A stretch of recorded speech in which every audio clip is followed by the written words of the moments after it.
Hello geng, Assalamualaikum.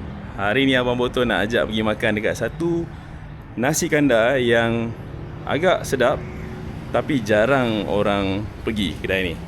Jom Abang Boto bawa.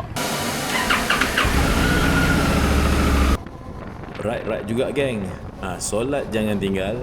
InsyaAllah dunia akhirat selamat. Kita dah sampai ke nasi kandar Din Mutiara. Din Mutiara ni dia di Bayan Lepas. Dia berhadapan dengan area Sunshine. Tak jauh pula dari Industrial Zone.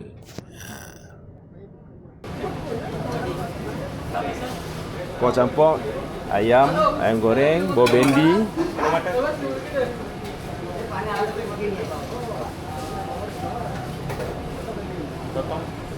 Ayam kuah campur, bagi 4 macam ni. Sopa ni juga.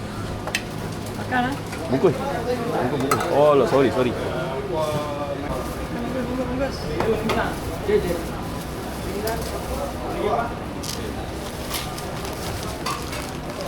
Waktu operasi dia daripada pukul 11 pagi sampai 11 malam setiap hari. Makan time. Doa makan jangan lupa geng.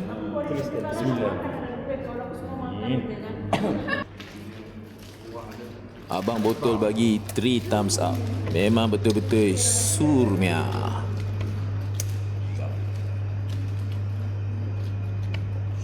Setiap ride ada cerita dan setiap cerita ada rasa. Kalau korang suka video kali ni, silakan like, komen dan share. Terima kasih. Bye.